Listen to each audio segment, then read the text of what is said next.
The pews were packed, and Doris Hall Latrice was one of dozens of people at the Bethel Missionary Baptist Church in Watts this week. But she wasn't there for a sermon. Instead, it was to hear from the 8 candidates running for state senate.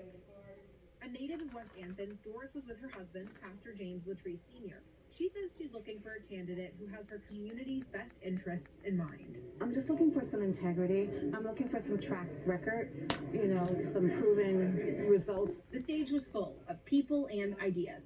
These 8 candidates are hoping to be part of California's upper house, representing District 35 and over 950,000 people.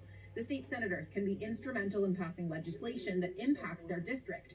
But for Doris, one issue was top of mind. It seems that rents continue to increase. So we need to have some sort of caps or some sort of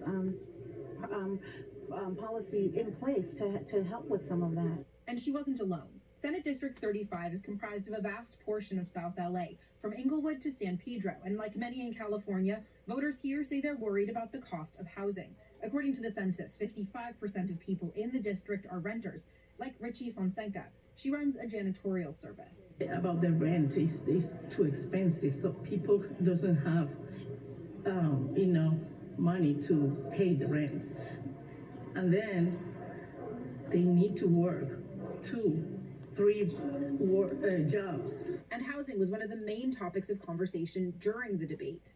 And I believe that housing is a right.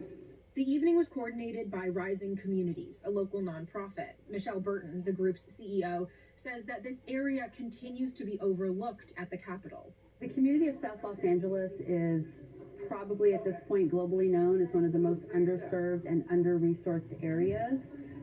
It's sad to say that after many decades of knowing this, we are still in the same situation we were in after the Watts riots. She says myriad issues impact the area, but to tackle them, everyone needs one thing: safe, affordable housing. At the end of the debate, Doris had a page full of notes and a better idea of who she might vote for in the primary. I liked the energy of tonight, not only from the crowd, but also from the candidates. Energy for local elections and South LA constituents calling on their elected leaders to bring that same energy to Sacramento. And staying with politics, for the very first time,